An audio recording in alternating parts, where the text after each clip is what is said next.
Je suis très contente d'être avec vous ce matin. Merci d'avoir gardé du temps dans vos vacances, dans votre été, pour venir ce matin à l'église avec nous. Moi, j'aime beaucoup cette série. En fait, je dis j'aime beaucoup cette série. J'aime toujours les séries. En fait, j'aime être dans une église qui ose poser des questions confrontantes, qui n'est pas là juste pour dire ce qu'on sait ou des choses qui nous font du bien, mais des choses qui nous permettent de grandir et d'avancer.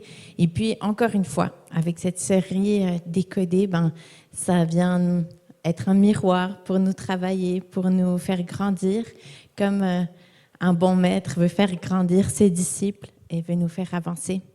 Donc, ces derniers mois, j'ai été plus proche d'une personne qui est différente de moi.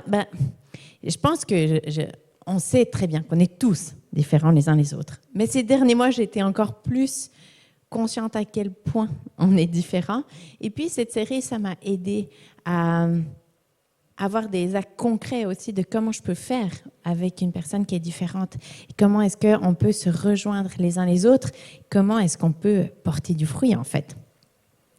Et parfois, quand on entend qu'une personne est différente, on peut avoir envie de mettre une étiquette et dire « cette personne, elle fait toujours comme ça ou jamais comme ça ». Et puis, pendant longtemps, je pensais que les étiquettes, c'était une mauvaise chose. Mais la réalité, c'est que quand vous achetez ou recevez un vêtement, du linge, ça peut être important de lire l'étiquette. Ça dépend si vous avez envie de le garder sur le long terme, d'en prendre soin. L'étiquette va vous aider à prendre soin de ce vêtement. Et alors, j'ai appris à découvrir que nos différences, apprendre à connaître nos différences, c'est apprendre à prendre soin les uns des autres. Et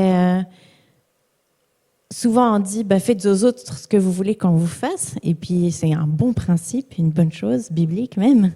Mais des fois, il faut quand même aller un petit peu plus loin de c'est quoi que l'autre elle a besoin. Parce que des fois, ce que moi j'ai besoin, c'est pas la même chose que l'autre a besoin. Et donc, c'est important de lire les étiquettes. Et dans son premier message de la série, je pense, Philippe nous avait dit, une bonne question à avoir, c'est « aide-moi à comprendre ». Et ça peut être une question pour dire « aide-moi, dis-moi ce qu'il y a sur ton étiquette. Comment est-ce que je peux prendre soin de toi ?» Parce que peut-être que moi, je suis faite de coton et je suis dure à cuire. Tu peux me mettre dans la lessive très chaude, il n'y a pas de problème. Ou peut-être que je suis plus de la laine et il faut que ce soit délicat, plus doux, mais différent. C'est pas qu'il y a un qui est meilleur que l'autre, plus fort que l'autre. C'est pas une compétition, c'est juste des soins différents. Et le but, c'est d'apprendre à prendre soin les uns des autres, de s'aimer les uns les autres pour que ça dure sur le temps. Parce que c'est ça, oui, peut-être que si une fois, je me suis loupée, j'ai mis mon vêtement trop chaud, peut-être ça ne va pas le détruire cette fois, mais si je le fais à chaque fois, à un moment donné, je vais devoir le jeter. Donc, on veut prendre soin de nos relations sur le long terme. Désiré nous avait aussi donné l'image des lunettes. C'est pas est-ce que je porte des lunettes ou pas. On porte tous des lunettes. On a tous une manière de voir les choses qui est différente les uns des autres. Et puis c'est pas qu'il y en a une qui est juste, une qui est fausse. On a tous des failles dans notre manière de voir. Et c'est bon de pouvoir dire comment est-ce que toi tu vois les choses. Et de se laisser défier de voir les choses différemment les uns des autres. Même Désiré, la semaine passée, il nous parlait à quel point Dieu, il agit à travers nos différences. Et ça lui fait pas du tout peur, les différences de culture, les différences de tradition. Dieu, il travaille avec ça, puis il n'y a pas de problème.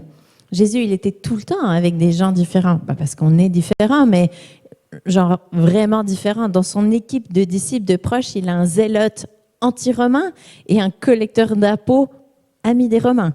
Donc, il n'a vraiment pas peur de mettre ensemble des gens avec des croyances très différentes. Mais lui, ça ne lui fait pas peur et même il aime travailler avec ça. Donc, moi, je pense qu'on a besoin absolument de Jésus pour pouvoir lire les étiquettes des uns des autres parce que lui, il a créé chaque vêtement, chaque personne. Donc lui, il sait ce qu'il y a sur l'étiquette de chacun, comment prendre soin de chacun. Et puis, lui, il va pouvoir nous aider à voir clair avec la perspective de l'autre. On peut lui demander. On a beaucoup parlé ces derniers temps comment décoder l'autre, mais dernièrement, j'ai expérimenté quelqu'un qui m'a décodé et c'est quand même très enrichissant. Ma voisine n'est pas chrétienne, elle suit pas la formation Code Connexion au Hub avec nous, mais on est allé chez elle un soir avec les enfants. Jérémy travaillait tard et puis c'était une longue journée et on s'est croisés par hasard, on est spontanément allés chez elle et puis ça nous a fait tous du bien, c'était très sympa. Mais c'est sûr que moi j'étais quand même un petit peu stressée il va falloir qu'on rentre bientôt se coucher, faire la routine et surtout, j'espère qu'ils vont pas démonter toute la maison parce qu'ils ont beaucoup d'énergie, même que c'est le soir. Et donc tout d'un coup, je dis, ok, non là, il faut vraiment qu'on ait se coucher. Je dis, ok l'équipe, on y va, on dit bye, on fait des câlins, on rentre, on part. Et on arrive à la maison et là, ma voisine m'a envoyé un texto. Elle me dit, est-ce que ce que j'ai dit à Ethan t'a blessé, dérangé, et est-ce que c'est pour ça que t'es parti? Et moi, je réfléchis, je dis, mais je sais même pas ce qu'elle a fait, je sais même pas ce qu'elle a dit, j'ai rien vu. J'étais tellement prise dans mon stress et dans ma tâche que je dois accomplir. Je veux juste que mes enfants soient couchés et dorment pour que j'aille ma soirée à moi, que j'ai pas fait l'effort de me lire moi. Et je pensais que mon stress était complètement sous contrôle, que c'était invisible, que je gère la situation. Mais heureusement qu'elle m'a dit « Aide-moi à comprendre, aide-moi à te comprendre, aide-moi à comprendre ce qui s'est passé là, parce que tu es parti, est-ce que j'ai fait quelque chose de déplacé ?» Là, j'ai pu la rassurer que non, pas du tout. J'apprécie les gens qui interviennent avec mes enfants et qui mettent leurs limites et que ça ne me dérangeait pas du tout, mais que j'apprécie aussi qu'elles me disent ce qu'elles avaient vu de moi et que oui, j'étais stressée et c'était pas agréable. Et le problème, c'était pas d'être stressée, mais des fois, on se met tellement de pression de vouloir paraître bien et puis d'être un bon témoignage. C'est ma voisine, elle n'est pas chrétienne, il faut que je montre que je suis une bonne chrétienne, qui prend bien soin de mes enfants, etc. Mais non, la meilleure chose que je peux faire, c'est de lui demander de l'aide. Et la prochaine fois, elle en est plus consciente de mes limites. Moi, je suis plus consciente que mes limites ne se cachent pas si bien que ça et qu'on a besoin les uns des autres. Puis, c'est ça, des fois, on essaye tellement de faire bien parce qu'on est chrétien, puis il faut dire les choses justes, il faut faire les choses bien, qu'on oublie de faire de la place pour que les autres puissent faire le bien envers nous. Parce que c'est vrai qu'on le dit, il y a plus de plaisir à donner qu'à recevoir. Et si j'offrais le plaisir à ma voisine de me donner son aide, au lieu d'être toujours celle qui a besoin de donner, si je me mets jamais en position de recevoir, je peux jamais offrir la bénédiction à quelqu'un de pouvoir aider et servir. Et donc, dans cette aventure de décoder, des fois, on doit aussi apprendre à se décoder soi-même et puis à être sûr que c'est cohérent ce qu'il y a dans notre cœur et ce qu'on dit et comment on est. Puis c'est pas le problème d'être stressé, d'avoir peur. Ça arrive, c'est bon. Mais comment est-ce que je peux être en relation plus profonde avec les autres autour de moi? Et donc, même si, oui, ça fait du bien de se faire aider. Oui, on doit aussi grandir et puis pas juste attendre que je veux laisser les autres me décoder. Là, c'est leur problème, c'est leur travail. On doit aussi faire un effort, nous, bien sûr, mais on ne peut pas le faire sans Dieu. On a besoin de l'aide de Dieu pour nous aider à voir avec sa perspective, à agir avec sa perspective. À lui demander, c'est quoi mes lunettes que je porte? Et puis, où est-ce que ma vision elle est biaisée? Donc, j'ai des jeunes enfants, mes lunettes sont très souvent sales. Et on me fait souvent la remarque, Sandrine, tu veux pas aller laver tes lunettes? Mais j'avoue que au bout d'un moment, en fait, on s'habitue. On s'habitue, puis ma foi, faut que la vie continue. Et non, j'ai pas envie de laver mes lunettes 20 fois par jour. Mais et si, dans notre vie, des fois, on s'habituait à certaines choses aussi qui sont sur nos lunettes, sur nos visions, un peu d'amertume, puis ma foi, on vient avec du non-pardon, de l'irritabilité, de la peur. Et si c'était le temps de demander à Dieu de venir enlever ces choses-là, de nous guérir et de nous toucher. Donc, tout ça, le but, c'est que dans nos relations, on puisse porter du fruit, qu'on puisse être des bons disciples qui reflètent Jésus.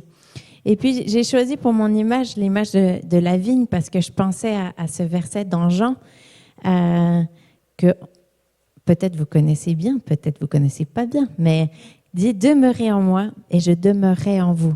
Le sarment ne peut pas porter de fruit par lui-même sans rester attaché au cep. Il va de même pour vous si vous ne demeurez pas en moi. Je suis le cep, vous êtes les sarments. Celui qui demeure en moi et en qui je demeure porte beaucoup de fruits, car sans moi, vous ne pouvez rien faire. On parle souvent que c'est important d'être des chrétiens qui portent du fruit. Et puis, c'est comme si le fruit de l'esprit, la joie, l'amour, la patience, c'est des objectifs à atteindre. Et il faut que je travaille, un peu sur l'amour, il faut que je travaille un peu sur la joie, il faut que je travaille sur toutes ces choses-là, en oubliant je dois rester demeuré en Christ, connecté à lui, dans sa présence. Et c'est comme ça que je vais pouvoir avancer et être comme Jésus. Mais comment est-ce que je peux demeurer en Jésus? C'est quoi être avec Jésus? On a fait toute une série pendant l'automne de disciples en chemin, disciples avec Jésus, avec comme objectif d'être avec Jésus, d'être comme Jésus et de faire ce que Jésus il faisait. Et je pense que si on veut porter du fruit, ça prend de demeurer en Jésus, d'être avec Jésus à travers des temps de prière en début de journée, commencer sa journée avec lui demander est-ce que quand je commence ma journée, j'ai des taches sur mes lunettes que ça vaudrait la peine de nettoyer, au moins commencer la journée en voyant clairement? Est-ce qu'il y a des gens que je vais croiser pendant ma journée que tu veux me donner un petit indice sur leur étiquette de comment je peux prendre soin d'eux? Peut-être c'est tenir un journal de prière. Il y a quelques mois maintenant, j'avais mis une application sur mon téléphone pour m'encourager à prier, me rappeler de prier. Puis le minimum qu'on pouvait mettre, c'était 2 minutes de temps de prière. On pouvait mettre jusqu'à 1 minute, jusqu'à 1 heure, bien sûr, mais je me suis dit, je vais déjà mettre le minimum de 2 minutes. Puis on pouvait mettre des sujets de prière qu'on voulait qu'ils nous rappellent, etc. J'ai essayé pendant 1 semaine et je n'ai jamais réussi à prier 2 minutes sans être interrompue. Donc, je me suis dit, il va falloir trouver une autre stratégie et faire confiance que mes prières soupirent à travers toute la journée. Juste une phrase, juste une pensée, c'est aussi efficace. Et puis, profiter des moments où je suis seule pour pouvoir prier aussi. Mais quelles sont nos stratégies pour passer du temps avec Jésus, connecter avec son cœur, l'écouter? Mais c'est sûr que si on veut porter du fruit, il ne faut pas juste être avec Jésus, mais comment est-ce qu'on peut devenir comme Jésus? Jésus, il est plein de choses. J'ai choisi des images de The Chosen, mais c'est la vie de Jésus dans l'Évangile. Jésus, il n'est pas toujours joyeux, paisible, mais il a plein d'émotions. Il est avec plein de personnes différentes. Et comment est-ce qu'on peut lui ressembler? Puis c'est sûr que on pourrait faire toute une liste descriptive de comment est-ce que je peux porter du fruit en étant comme Jésus. Et d'ailleurs, on peut lire les évangiles avec cette question-là. Comment il est Jésus? Comment il est Jésus avec les gens qu'il connaît? Comment il est avec les gens qu'il ne connaît pas? Comment est-ce qu'il est dans le repos? Comment est-ce qu'il est avec ses ennemis? Comment est-ce qu'il est avec sa famille? Et chercher ça. Mais pour ce matin, j'avais envie de prendre les descriptifs du fruit de l'esprit pour comment est-ce qu'on peut porter du fruit dans nos relations à travers le fruit de l'esprit en se rappelant que ce n'est pas des objectifs, il faut que je travaille ma patience, mon amour, ma foi, ma joie, mais comment est-ce que je peux être connecté à Jésus, comment était Jésus et comment est-ce que je peux lui ressembler. Donc, le premier sur la liste, c'est l'amour. Alors, bien sûr, on va se dire c'est très basique, les chrétiens, on doit aimer, tout le monde doit aimer. Comment est-ce qu'on peut être des personnes qui aiment mieux, qui aiment plus? Et je pense que la base, on ne peut pas donner ce qu'on n'a pas reçu. Et des fois, on se dit quand même, je suis chrétien depuis longtemps, je devrais plus avoir besoin de me sentir aimé, affirmé par Dieu. Mais non, on a besoin, ça. Dieu nous a créés avec un besoin d'être aimé, d'être affirmé, d'être encouragé. Et ça prend d'y goûter. Et comment est-ce que Jésus, il aime? Jésus, il aime dans la liberté. C'est pas un amour qui est forcé, c'est pas un amour qui est imposé, c'est pas non plus un amour qui est intéressé. Je vais t'aimer, mais il faut que tu portes du fruit cette semaine. Je vais t'aimer, mais il faut que tu fasses mieux que ça. Ok, on va passer du temps ensemble, mais t'es plus un bébé chrétien là. Il faut que tu demandes à autre chose. Il faut évoluer. Des fois, on peut se parler comme ça, mais Jésus, il nous parle pas comme ça. Il dit, à un moment donné, à ses disciples, dans Jean, il dit, je ne vous appelle plus serviteurs, mais je vous appelle amis. Parfois, dans notre relation avec Dieu, on peut penser qu'on doit grandir, maturer. J'aime l'image de disciples comme des apprentis qui apprennent du maître. Mais on peut avoir un peu cette idée de, le but, c'est de devenir autonome. Ouais, je ne crois pas que j'ai encore besoin de Jésus. Je ne crois pas que j'arrive pas à passer mes journées toute seule. Je devrais me débrouiller dans cette situation. Mais non, Dieu, il ne nous a pas créés pour qu'on soit indépendant, mais qu'on grandisse en profondeur. Il ne nous a pas créé juste pour qu'on travaille pour lui, mais pour qu'on soit avec lui. Et puis il dit aussi, celui qui me connaît, il connaît le Père. Parfois, on peut avoir l'impression que Dieu, c'est un pharaon qui demande de nous certaines choses. Mais ce n'est pas un pharaon, c'est un Père qui nous aime. Donc, je vous invite à continuer d'être rempli d'amour pour pouvoir aimer les autres, pour pouvoir aimer les autres sans limite. On va pouvoir rejoindre les autres dans leurs différences quand on se sait aimer et on va pouvoir aimer les autres. Ma maman, on est 6 enfants et moi, j'ai toujours l'impression que je suis sa préférée. J'en parlais avec ma sœur quand on était en Suisse, puis elle m'a dit « Mais non, c'est pas possible parce que c'est moi. » sa préférée. C'est évident. Après, je dis, ben non, regarde comment elle aime mes enfants. C'est mes enfants qui sont ses préférés petits-enfants. Je dis, non, c'est sûr, c'est les miens. Comment est-ce qu'on peut aimer les autres quand on se sent aimé et quand on sait que Dieu, il aime l'autre? Et il y a assez d'amour dans le cœur de Dieu pour tout le monde. Nous, des fois, on se dit, ben moi, si j'étais Dieu, j'aurais quand même des préférés. Hein. Mais lui, il n'a pas de préféré. Donc, la personne en face de nous, la personne avec qui on interagit, c'est la préférée de Dieu. Alors, comment est-ce qu'on peut voir cette personne avec ce regard de Dieu? Mais c'est sûr que d'aimer quelqu'un, ça ne se fait pas dans l'empressement. Et de recevoir l'amour de Dieu, ça ne se fait pas dans l'empressement non plus. Pas juste, allez vite, donne-moi une petite dose d'amour, là, j'en ai besoin pour ma journée, mais comment est-ce qu'on peut s'arrêter? Vous connaissez les 5 langages de l'amour probablement. Ça prend du temps. On ne peut pas vite aimer avec un petit câlin. Ça prend au moins un câlin de quelques secondes pour que l'oxytocine, elle fonctionne et puis que l'amour, il se ressente dans tout le corps. Ça prend plus que juste un « t'es super ». Ça prend de réfléchir comment je peux avoir une parole d'encouragement qui va pouvoir rejoindre le cœur de l'autre. Ça prend des temps de qualité, de prendre du temps de qualité avec la personne. Les cadeaux, ça prend le temps de réfléchir. Qu'est-ce que la personne, elle apprécie et d'aller acheter le cadeau, préparer le cadeau. Et les services rendus, ça prend du temps de rendre un service. Donc, on ne peut pas aimer en se pressant. Donc, comment? Ça veut dire que l'amour, c'est sacrificiel, c'est sûr. Et c'est ça, Jésus a dit, aimez-vous les uns les autres comme je vous ai aimé. Ça prend un sacrifice. Mais pas en mode esclave, j'ai pas le choix, Dieu me demande de faire ça. Mais plus en mode, c'est un privilège, une responsabilité. En tant que parent, c'est un privilège, une responsabilité d'aimer nos enfants. Pas en mode esclave, je dois aimer mes enfants, mais il y a des jours où ils sont plus aimables que d'autres, mais c'est quand même un privilège. La joie. La joie, un autre fruit qui découle de quand on est aimé. Quand on se sent aimé et qu'on aime une personne, on va pouvoir passer du temps avec. Et la joie, ça prend du temps aussi. Ça prend de passer un moment avec une personne pour pouvoir expérimenter de la joie.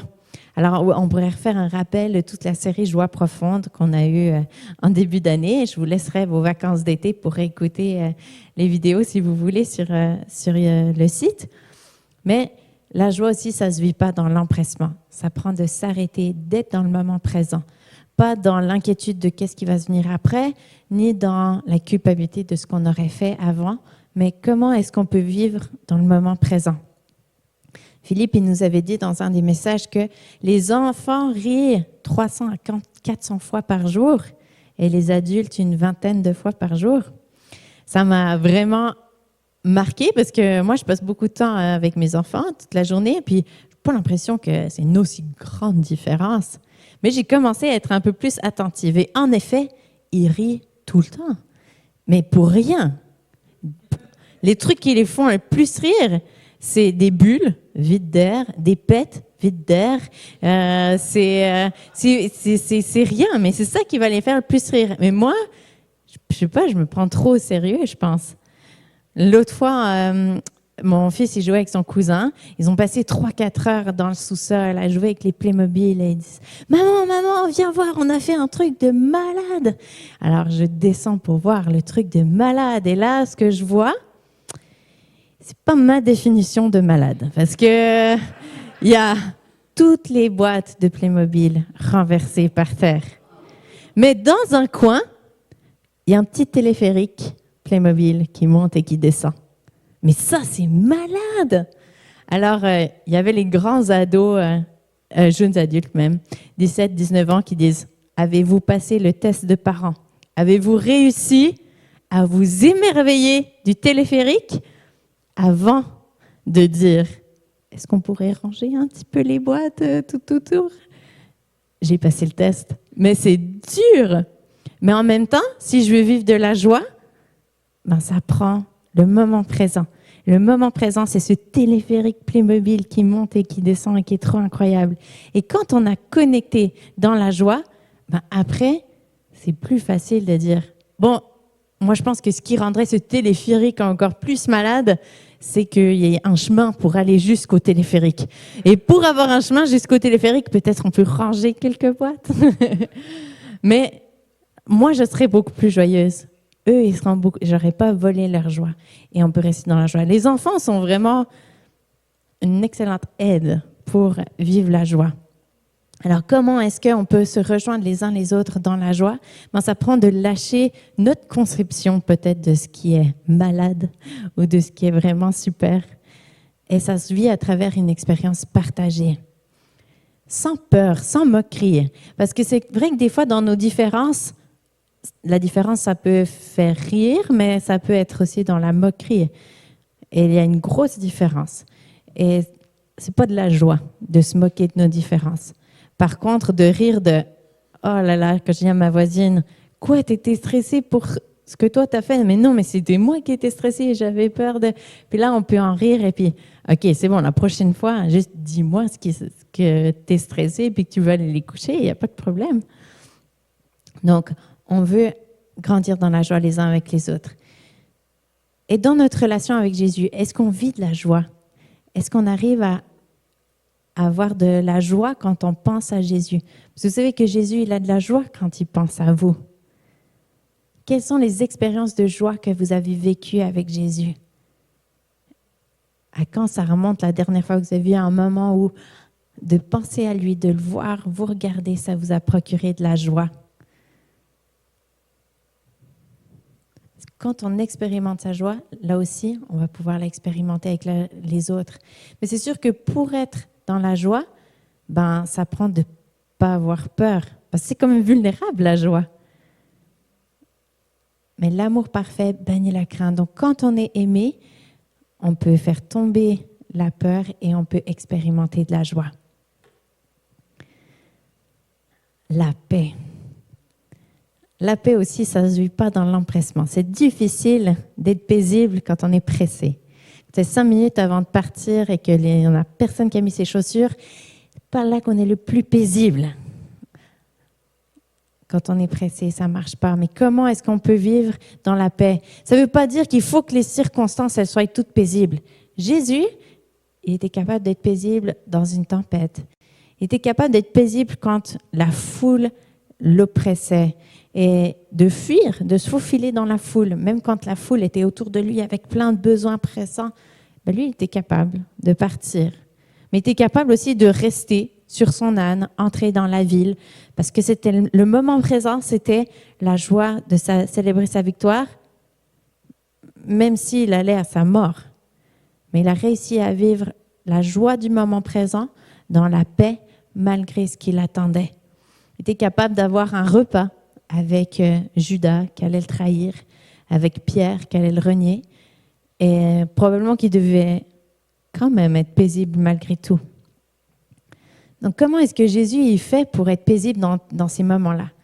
Il a confiance en Dieu, il a confiance en son Père, dans ses plans, et il est capable de lâcher le contrôle et de savoir quand c'est le temps de fuir dans la foule qui l'oppresse et quand c'est le temps de rester pour faire face à sa mort.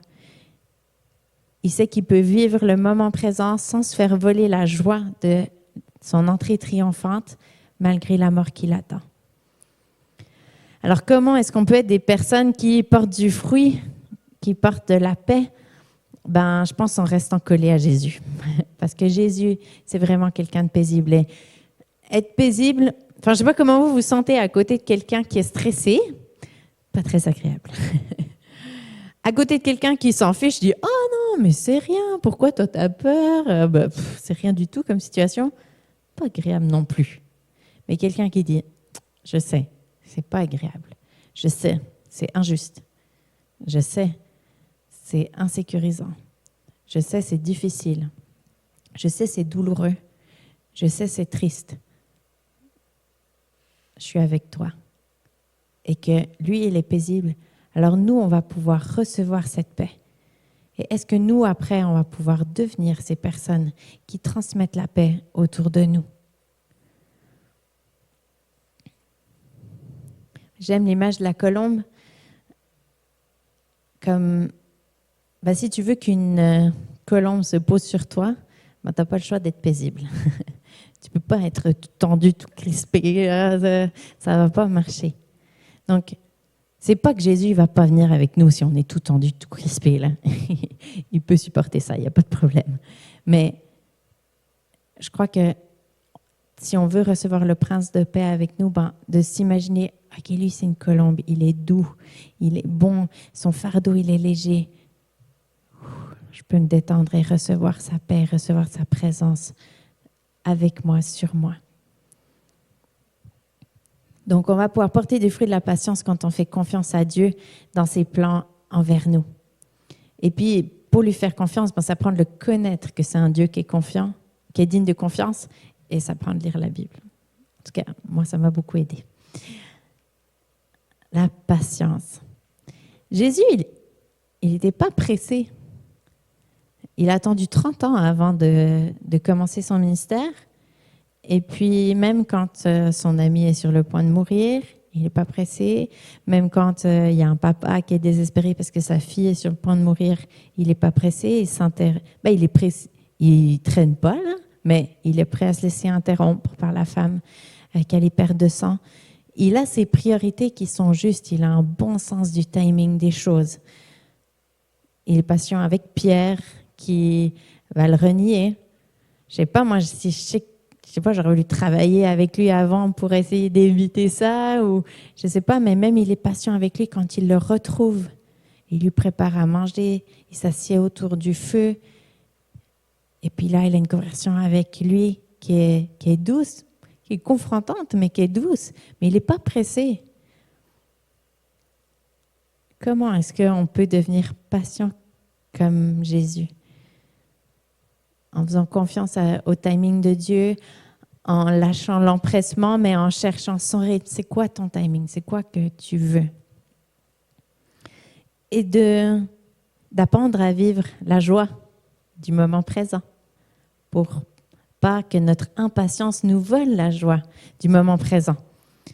De garder la paix, que Dieu il est au contrôle, d'être conscient qu'on est aimé et que ça va bien se passer parce qu'on est aimé. Et puis moi, depuis que je pratique le sabbat, ça pratique quand même mon muscle de la patience. OK, c'est pas grave si c'est pas tout fait. Je m'arrête parce que c'est le sabbat. Et puis ça va quand même bien aller.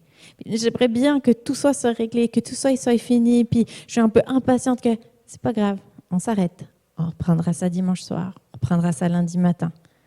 Et de pratiquer le sabbat, ça a pratiqué mon muscle de la patience et apprendre à faire confiance au rythme de Dieu. Se forcer à être patient.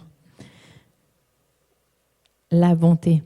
Jésus, il était bon et généreux dans son temps, dans ses relations, dans son écoute, dans ses prières, dans ses miracles. Il allait manger avec les personnes de mauvaise vie. Il s'arrête pour ceux qui sont dans le besoin. Il est tout le temps en train de chercher à faire le bien, à améliorer la vie des autres. Est-ce que nous, on a goûté à la bonté de Dieu? Ou est-ce que vous avez l'impression que c'est toujours les autres qui sont bénis et puis pas nous?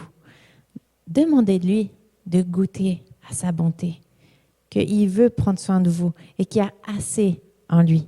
Comme l'amour, on est tous son préféré. Il n'a pas de chouchou, il y a assez de bonté en Dieu pour tout le monde. Ça veut dire qu'on peut aussi puiser en lui toute la bonté qu'on a besoin pour donner aux autres. Mais c'est difficile d'être bon envers les autres quand on a l'impression qu'on n'a pas assez, quand on a l'impression qu'on manque, quand on est jaloux, quand on a des envies de ce que les autres ils ont. Là encore, ce n'est pas le problème d'être jaloux, mais c'est qu'est-ce qu'on fait de cette jalousie. OK? Ces derniers temps, justement, je réalisais, il y a des situations là, ça vient piquer ma jalousie. Dieu me dit, OK, c'est quoi qu'ils ont que tu n'as pas, que tu aimerais? Demande-moi. OK, c'est vrai, tu as tout ce qu'il faut. Alors je te demande. Je n'ai pas encore reçu, mais je m'attends à ce qu'il agisse parce qu'il est bon. Il ne va peut-être pas répondre comme moi je pense, mais il est bon. S'il y a assez pour les autres, il y aura assez pour moi aussi. Et après, quand on a goûté à la bonté de Dieu, on va pouvoir être sécurisé dans nos relations avec les gens qui sont différents. Pas avoir peur de « mais si je fais ça pour l'autre, qu'est-ce qui va me rester ?» Et ça va amener de la paix dans nos relations. Avant de parler de la bienveillance, je vais vous montrer une petite vidéo. C'est en anglais. La qualité est très, très mauvaise, mais c'est de l'humour. Alors, j'espère que c'est votre humour, que ça va vous faire rire. Sinon, tant pis, on passera à autre chose. Do you think he can fly? Est-ce que tu crois qu'il peut voler? Attends, il arrive. Well, all right. Bon. Now it's time for me to tell you all what C'est le you've temps done que wrong je vous since I dise last saw you. tout ce que vous avez And fait de don't faux try depuis la and dernière hide fois que je vous ai because vu. I'm Jesus. I will find you. Et puis, ne vous cachez pas, je suis Jésus, je vous Let's trouverai. start with you, On va Peter. commencer avec toi, Pierre. You lied to your mother the other T'as day. menti à ta maman l'autre jour. Andrew, you said a naughty word when you hit your finger with the hammer. André, t'as dit un gros mot quand tu t'es you frappé ton laughed at doigt. him when he hit his Et finger. James, tu t'es moqué de lui quand Moving il s'est right tapé son along, doigt. John, you drank too much wine the other John, night. t'as bu Not trop way de too vin much, l'autre soir. just enough Pas to trop, make me mais juste angry. assez pour me rendre en colère. Matthew, we fell asleep in church, didn't we? Mathieu, on Yes, s'est we endormi à did. l'église, n'est-ce And pas? Thomas, you Oui, were c'est slow vrai. Hein? dancing a little too close with that girlfriend Thomas, of tu yours. dansais trop proche de cette Let's see. fille. And you, I Et toi, forgot your name, so je you're me off the rappelle hook plus de ton for nom. now. Bon, c'est bon, on se laisse passer cette fois. Philip, I saw you Philippe, smoking a je t'ai vu cigarette fumer une behind that big cigarette rock derrière the ce other rocher day. l'autre jour.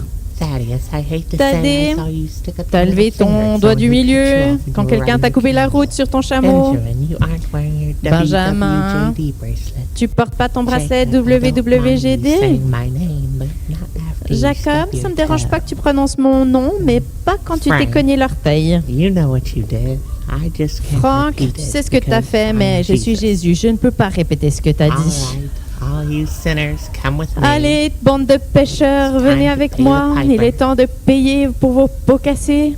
Man, it was only one cigarette. C'était juste une I heard that. J'ai entendu ça.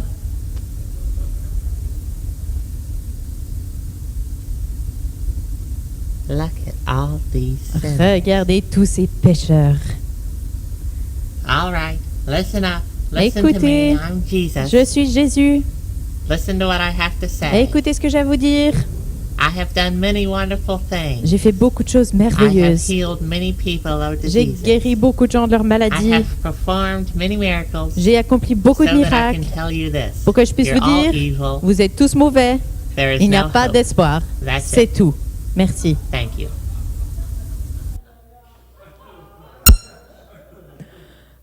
Bon, alors, j'espère que vous avez compris l'humour derrière. Mais n'empêche que des fois, on se parle comme ça. Allez, Sandrine, t'as dit un gros mot là quand ça s'est arrivé. Sandrine, je sais à quoi tu penses quand t'as fait ça. Mais je suis Jésus, je ne peux pas le répéter. Mais des fois, on a l'impression que Jésus, quand il nous parle, il a ce ton-là. Mais quand on voit cette vidéo, on se dit, mais c'est ridicule, Jésus, il n'est pas venu sur terre pour nous parler sur ce ton-là. Il n'est pas venu faire des miracles, des guérisons, nous sauver pour nous dire, c'était pas bien ce que tu as fait.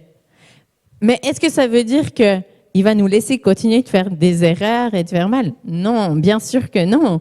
C'est un bon maître, un bon père qui veut qu'on grandisse, qu'on s'améliore, qu'on grandisse. Mais quel ton de voix est-ce qu'on entend quand on entend la voix de notre papa nous parler? Est-ce que c'est de la bienveillance, de la patience, un appel à faire mieux, mais dans la douceur, dans l'accompagnement, avec la grâce, avec la miséricorde? Dernièrement, j'écoutais un podcast d'un pasteur et puis il parlait sur un sujet. Puis c'est vrai que moi, j'écoutais ce sujet puis je me disais, oh là là, je suis vraiment pas rendue là encore. Disons, il y a du travail. Puis je sentais la culpabilité qui venait sur moi. Et puis, je pense que celui qui faisait l'interview aussi, parce qu'il dit, mais en tant que chrétien, c'est pas évident ce que tu nous dis. On peut sentir un grand fardeau de culpabilité. Et puis, le pasteur, il dit, mais c'est une bonne nouvelle. Nous, les chrétiens, on devrait être les meilleurs avec la culpabilité parce qu'on sait qu'on est mauvais. On sait qu'on est mauvais et qu'on a besoin de Jésus, et que c'est pour ça qu'il est venu. Mais c'est ça le problème, c'est quand on pense que, ben non, mais moi je suis bien, moi je suis au-dessus de ça, moi je fais pas d'erreur. Et quand on se croit juste, ben là on n'a plus besoin de Jésus, on n'a plus besoin de sa bienveillance, on n'a plus besoin de sa grâce, de sa miséricorde. Et quand on n'y goûte pas, ça va être difficile de la donner envers les autres. Ça va être difficile d'avoir de la miséricorde pour les autres qui font une erreur, qui disent pas ce qu'il faut, qui font pas ce qu'il faut. Voilà, rendu là, tu sais qu'on fait pas ça.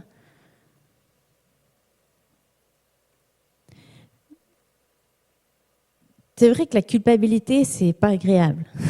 Le but, c'est justement de nous amener à réparer, demander pardon, grandir, s'améliorer, en allant puiser à la source de « je suis aimé malgré tout ». Et dernièrement, j'étais très travaillée dans une situation que c'était vraiment très désagréable. Donc, automatiquement, j'ai envie de trouver la faute chez l'autre. C'est beaucoup plus facile quand c'est de la faute de l'autre parce que j'ai pas besoin de m'occuper.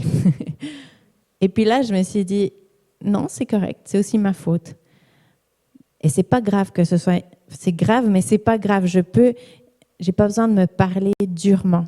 Je peux demander pardon, recevoir le pardon de Dieu, et tout d'un coup, c'est beaucoup plus facile d'être bienveillant envers l'autre personne qui n'avait pas fait tout juste non plus. Mais là, je vais pouvoir lui parler avec beaucoup plus de bienveillance parce que moi-même, j'ai goûté à la bienveillance et à la grâce de Dieu.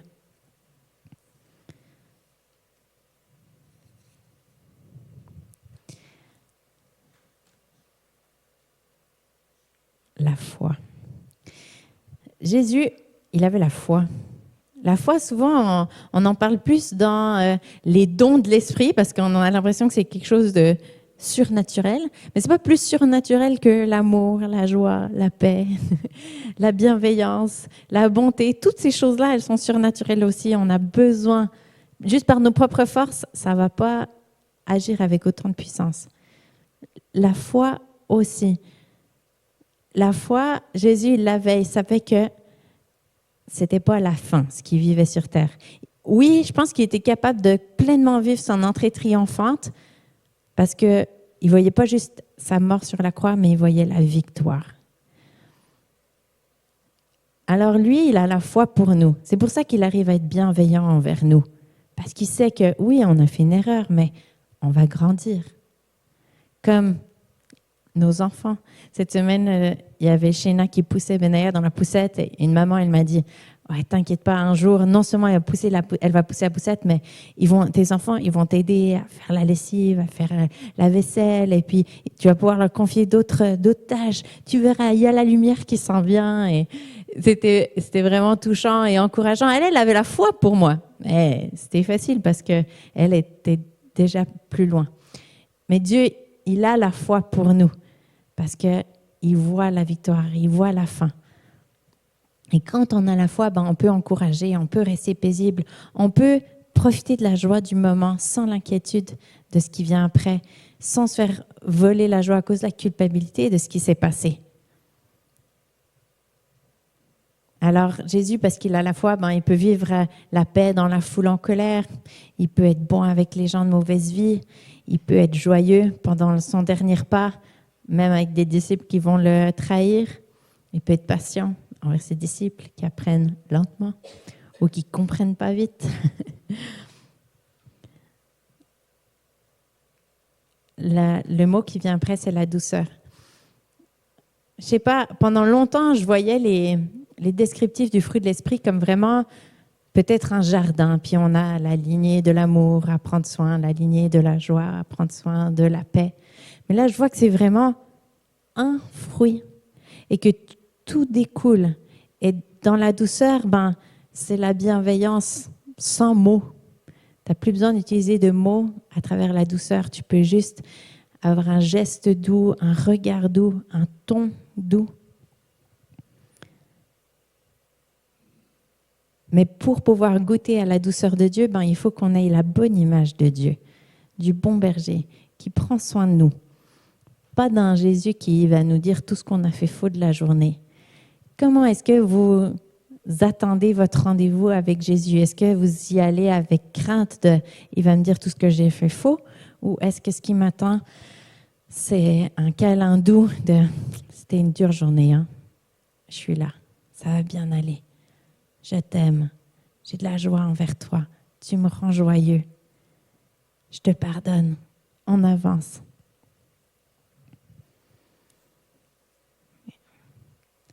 La maîtrise de soi.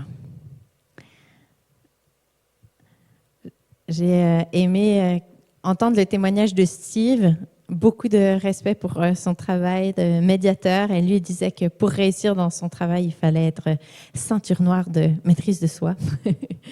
Et c'est vrai que la maîtrise de soi, c'est peut-être l'aspect du fruit de l'esprit que j'aspire le plus parce que ça se voit quand il n'y en a pas. Vous voyez mon besoin de contrôler, d'avoir une bonne image, de paraître bien. Je le reconnais. Mais en fait, de réaliser que pour pouvoir me maîtriser, il faut d'abord que je me sache aimer, même quand je ne me maîtrise pas. Ça apprend de pouvoir vivre la joie du moment présent. Comment ne pas exploser de colère et de frustration en regardant tous les Playmobil par terre? Ça prend d'abord de vivre la joie du moment présent, de mes enfants, de mon neveu qui est trop excité de ce téléphérique. Une fois qu'on a vécu la joie, là, on peut être plus calme pour savoir qu'est-ce qu'on va faire après.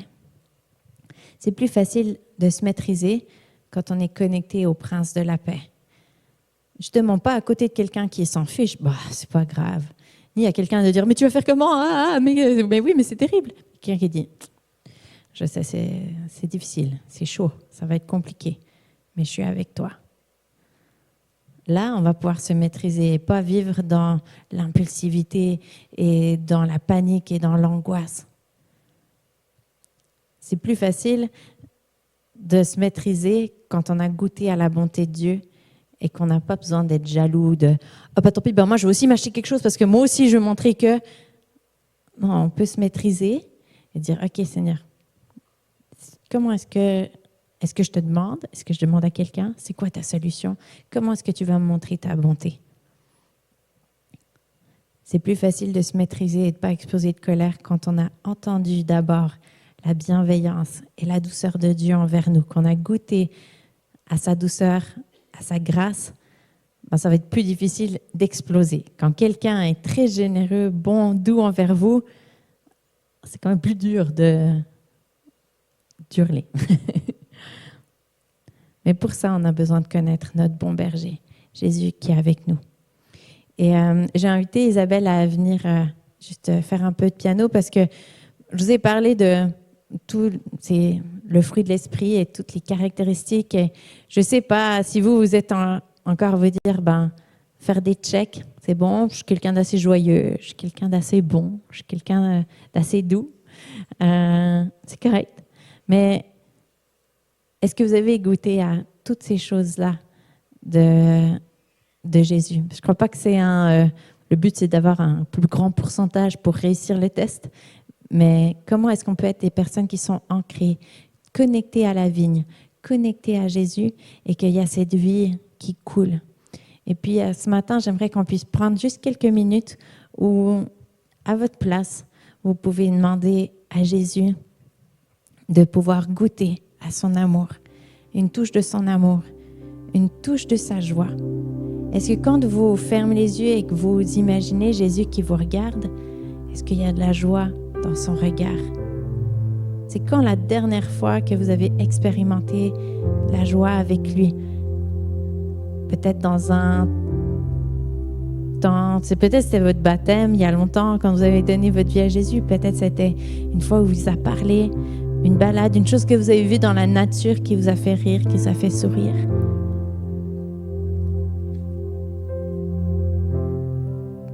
Peut-être vous avez besoin d'expérimenter sa paix. Sa paix face à l'injustice, sa paix face à une situation angoissante.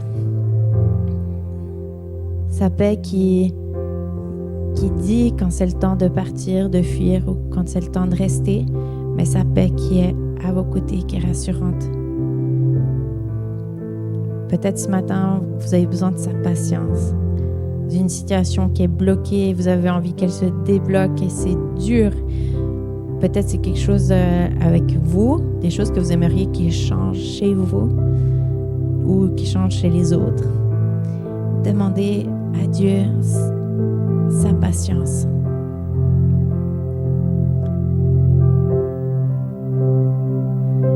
Peut-être que vous en avez marre que sa bonté, elle soit pour les autres, mais pas pour vous, et que vous aussi, vous avez envie de goûter à sa bonté. Reconnaissez peut-être les endroits où il y a de la jalousie, où il y a de l'envie, et puis dites-le à Dieu ce que vous avez envie. Laissez-le vous surprendre. Peut-être ce qui vous a interpellé ce matin, c'était le ton de voix de Jésus. Qu'est-ce que vous entendez? Quand vous imaginez aller devant le trône de Dieu, quand vous imaginez aller devant la croix, quand vous imaginez aller devant Jésus, quel est son ton de voix? Est-ce que c'est de la bienveillance qu'il a envers vous? Comment est-ce que vous parlez? Peut-être vous avez besoin de répéter les mots que lui, il veut vous dire avec son ton de voix. Peut-être vous avez besoin de la foi parce que c'est plus une question de patience là, c'est juste impossible la situation. La foi que oui, il y a vraiment de la lumière au bout du tunnel. Oui, la victoire de Jésus, elle est réelle. Oui, Jésus, il est réel en fait. Oui, son pardon, il est réel. Oui, tout ce temps investi dans ma foi, dans ma relation avec Dieu, c'est réel. Peut-être vous avez besoin de goûter à sa douceur ce matin. Un câlin, une touche de son amour. Ou peut-être besoin de sa sagesse pour garder une maîtrise de soi, même face à un Judas, face à un Pierre, face à des pharisiens, face à une foule qui demande encore et encore un signe.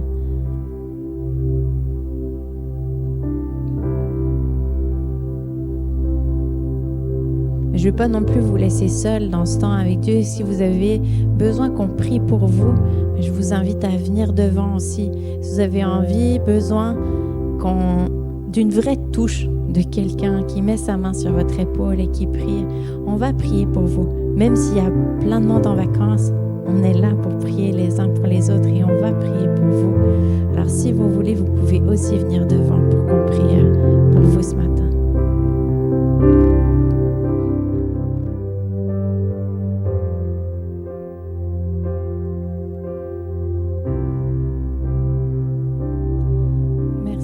Parce que tu es un bon Père. Merci Dieu parce que tu es un bon Père. Merci Jésus parce que tu es un bon Maître. Tu es notre ami. Merci parce que tu aimes nous voir grandir et tu sais à quel point le monde a besoin de tes fils et tes filles qui te représentent dans le monde, dans nos familles, dans nos villes, dans notre travail. Le monde a besoin d'amour, de joie, de paix, de patience, de bonté, de bienveillance, de douceur, de maîtrise de soi. Mais on sait que sans toi, ce ne sera pas du bon fruit. Alors aide-nous à rester connectés avec toi pendant cet été, pendant nos vacances, à profiter de goûter à ton amour, à ta joie, à ta paix, ta bonté, ta bienveillance, ta patience. Maîtrise de soi, on veut en être rempli pour en déborder. Merci parce que tu es patient envers nous dans notre marche de disciples. Et merci parce que tu as encore plus pour nous et qu'il y a assez, pas juste pour aujourd'hui, mais encore pour demain et encore pour après-demain. Puis on ne veut pas vivre les 3 prochaines semaines sur le pain d'aujourd'hui, mais on veut se nourrir de ta présence, de tes paroles à chaque jour pendant les semaines qui s'en viennent. Merci parce que tu es fidèle et que tu es bon. Amen.